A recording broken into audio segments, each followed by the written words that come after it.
Olá pessoal, meu nome é Bárbara Alice, sou estudante de Direito e hoje eu vou estar falando com vocês sobre os capítulos 2 e 3 da obra Direito Religioso, Questões Práticas e Teóricas, do Tiago Rafael Vieira e Jean Marques Regina.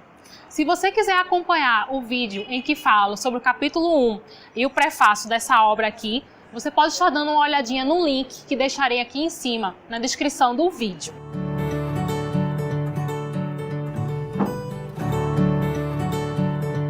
Essa semana ocorreu um fato que só dobrou a minha confiança de que esse livro, que fala sobre direito religioso, ele é essencial para que nós, que temos uma confissão de fé, tenhamos conhecimento sobre como responder a alguns ataques. A recém-nomeada ministra Damares Alves, ela tem sido vítima de algumas matérias na mídia e de acusações de grupos de esquerda, alegando que, pelo fato dela ser adepta da confissão de fé cristã, ela não está apta para exercer o cargo de ministra. Tem sido lançados vídeos cortados pela metade, falas isoladas atribuindo à ministra algo que está mais ligado a uma acusação sem fundamentação, e ataques em que o principal motivo é a sua confissão de fé. A ministra tem sido atacada por ser adepta da religião cristã. Então, conhecer os princípios do direito religioso e como o nosso ordenamento jurídico ele fornece proteção para nós que temos uma confissão de fé é muito importante, porque isso limita alguns ataques que vêm sendo recebidos não só pela ministra Damares Alves, mas também outras pessoas que têm um perfil conservador, católicos apostólicos romanos, protestantes, que têm sido vítimas de grande parte das nossas matérias e de conteúdos que são publicados, que são falados por grupos de esquerda. O capítulo 2 do livro vai falar sobre ordenamento jurídico vigente e direito religioso.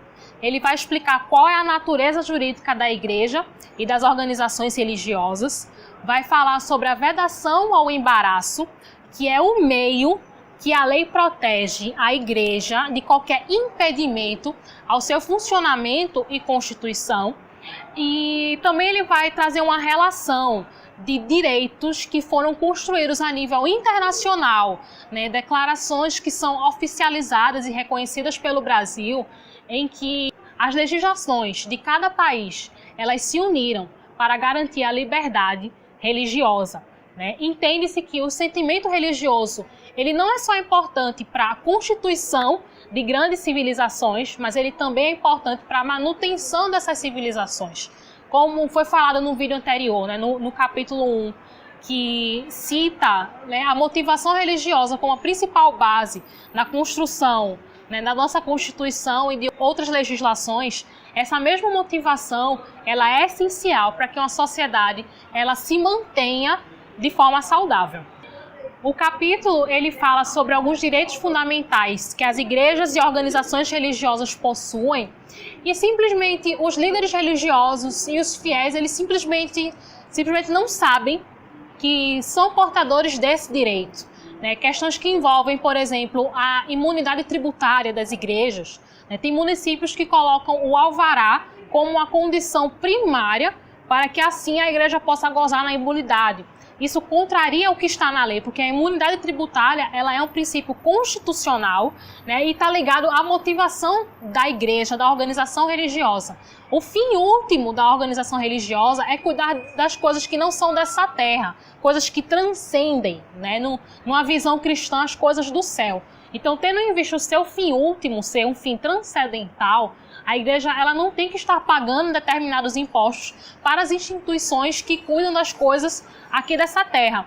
Então, direitos como a imunidade tributária, que são reconhecidos constitucionalmente, e que o município ou o Estado ele não deve criar barreiras nem imposições que não estejam na lei para que a igreja ela goze desse direito. Direitos como a imunidade tributária, eles são citados aqui no livro, e é explicado por que a igreja goza desse direito.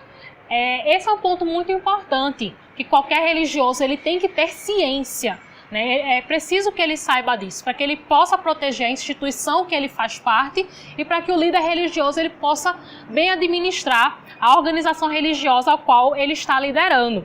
O capítulo também vai falar sobre a verdadeira essência do proselitismo religioso, que não se confunde com discriminação e preconceito.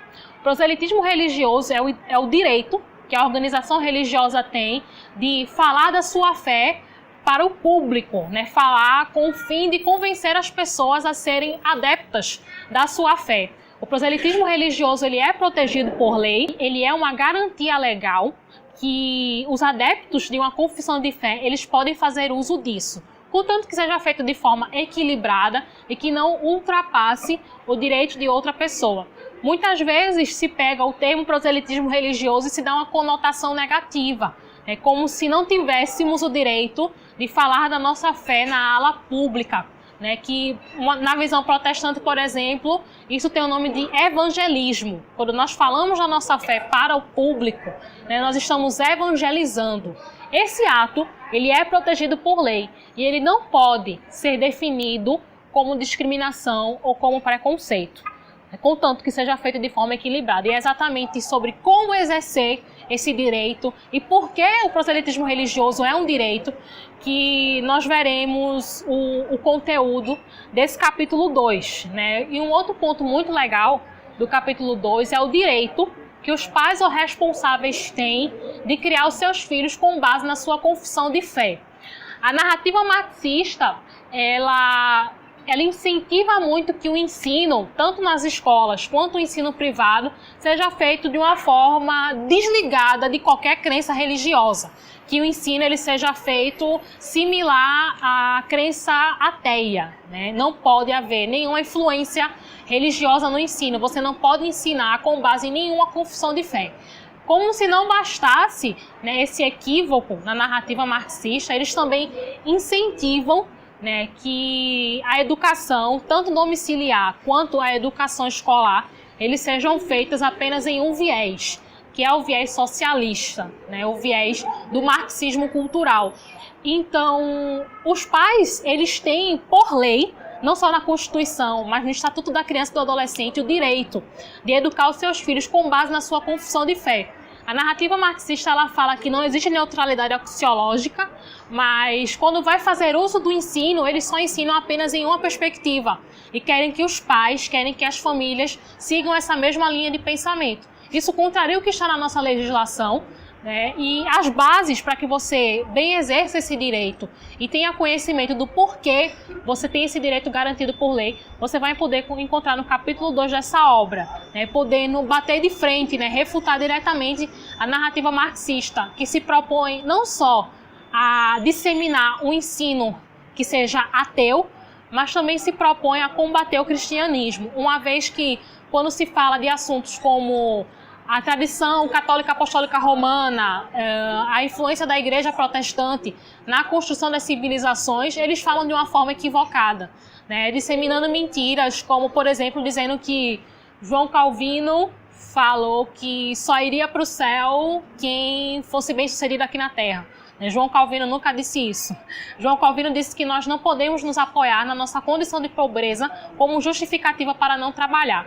Quando a escola ela dissemina um conhecimento que não está de acordo com a realidade, ela não só está indo de contra a ética, ao bom costume, mas também está indo de contra ao que está no nosso ordenamento jurídico brasileiro, que é a liberdade religiosa e a liberdade confessional na educação. Isso é tão fato que existe também um direito da garantia de ensino religioso nas escolas públicas e privadas, contanto que seja feito de forma facultativa. Não deve haver privilégio do ensino de uma religião em detrimento das outras, né? Em algumas escolas públicas, aqui em Recife e Olinda, nós vamos encontrar um super privilégio ao ensino de religiões de matriz africana, por exemplo, e nenhum ensino relacionado à religião cristã, né? Ou a outras religiões que não sejam as de matriz africana. É papel da escola falar sobre todas as religiões e garantir o ensino confessional, né, contanto que seja feito de forma facultativa e que não ultrapasse, né, e que não seja injusto nem antiético em relação às outras religiões. O capítulo 3 da obra, ele vai falar sobre a estrutura e as etapas necessárias para a constituição da organização religiosa. A igreja, ela não é uma organização desprovida de estrutura, não é uma organização desprovida de funcionamento interno. Além dos seus departamentos, ela tem uma constituição, ela tem o seu estatuto próprio, né, o que vai de contra a algumas acusações de que a igreja ela é uma organização sem estrutura e, portanto, ela não deve ter nenhuma proteção do ordenamento jurídico. Muito pelo contrário, né? Para que você constitua e para que você mantenha uma igreja, existem etapas a serem seguidas, né? Existe uma dinâmica de grupo, existe uma dinâmica interna e uma dinâmica externa. Ela tem uma organização específica. Os seus membros, eles interagem com a liderança tem papéis a serem cumpridos, existem determinações que são construídas no corpo legal da igreja, e é importante que nós, como religiosos, saibamos quais são essas etapas, para que nós não apenas supervisionemos a estrutura interna da igreja, mas para que nós também tenhamos essa consciência e para que a gente possa promover dentro do meio interno eclesiástico uma organização, né? Falando sobre isso com os nossos líderes, dando acesso a esse conteúdo para os nossos líderes, né? Isso é muito legal porque o culto e a fé em si são o que caracterizam a igreja. Mas isso não significa que a igreja ela não tenha uma organização diante dos homens, né? Isso é tão fato que a liberdade religiosa ela é ampla no sentido de proteger a igreja e as organizações religiosas. Casos, por exemplo, como os que envolvem o plano diretor municipal, determinando locais em que igrejas ou organizações religiosas não possam ser instaladas sem uma motivação específica, isso contraria o princípio da liberdade religiosa. E muitas vezes a igreja ela deixa de se instalar em determinados locais ou até se retira por determinações que não estão previstas no texto legal e determinações estas que são abusivas e contrárias à liberdade religiosa. Sendo assim, é importante conhecer o funcionamento interno e externo da organização religiosa. Um outro ponto que o capítulo 3 ele vai abordar é a questão do verdadeiro conceito de dano moral e material. A igreja, uma vez que ela tem o seu estatuto e ela tem a sua confissão de fé concretizada e oficializada internamente, o fiel, quando ele entra nessa organização, ele tem que ter plena consciência do que constitui esse estatuto e, com base nisso, ele vai aceitar de forma voluntária seguir essa crença ou não. É exatamente por isso que existem determinadas responsabilidades que não cabem à igreja, uma vez que você ser adepto a essa confissão é algo feito de forma voluntária. A exemplo dos dízimos e ofertas, que são entregadas na Igreja Católica Apostólica Romana e na Igreja Protestante. São formas de contribuição que têm por fim a organização interna da igreja. A igreja ela tem uma estrutura que precisa ser custeada. A igreja, quando fornece programas de auxílio social, programas de incentivos sociais, ela precisa investir nesses programas e o fim último dessas contribuições é esse. Quando algum fiel ele contribui e depois ele tenta, né, se eximir dessa contribuição, alegando que foi vítima de coação, que foi induzido a realizar isso, é importante analisar o que prova, né, esse argumento e se de fato o fiel ele não apenas está fazendo um exercício indiscriminado e inconsciente do arrependimento, né, porque existem abusos que por lei eles devem ser punidos. E não só a igreja, mas como qualquer pessoa jurídica de direito privado vai estar sujeito a essas responsabilidades. Mas isso não significa que a igreja, no seu exercício, né, fazendo uso do púlpito, né, o uso da pregação, né, para incentivar os seus fiéis a contribuírem, ela vai responder quanto a isso legalmente. É importante observar os excessos quando você vai requerer algo do Estado, né, quando você vai requerer algo da Justiça. Então, conhecer toda essa estrutura, né, que está por trás e que envolve a organização religiosa é o ponto principal que abarca os capítulos 2 e 3 do livro Direito Religioso. Nos próximos vídeos eu vou estar comentando com vocês sobre os outros capítulos. Espero que vocês tenham gostado. Deixem os seus comentários aqui, o que você tem achado da obra. Se você já começou a ler e tem algum comentário a fazer sobre a sua experiência com esse livro, compartilha com a gente. Essa semana em que estou lendo o livro, eu estou lendo o livro junto com vocês. Conforme eu vou lendo, eu vou tecendo comentários junto com vocês e trocando experiências. Essa semana, quando eu fui em algumas cafeterias, ler algumas partes da obra, eu me deparei com muitas pessoas que ficaram com a sua atenção prendida à capa do livro. Viram direito religioso, eu nem sabia que isso existia. Então, é importante que a gente saiba sobre esse assunto e que a gente fale sobre isso com as outras pessoas também. Foi algo que nós comentamos no último vídeo. A população brasileira ela é predominantemente religiosa. Então, é por essa razão que nós precisamos conhecer e falar sobre direito religioso. Eu conto com vocês para que estejam juntos comigo na construção do próximo vídeo. Até a próxima!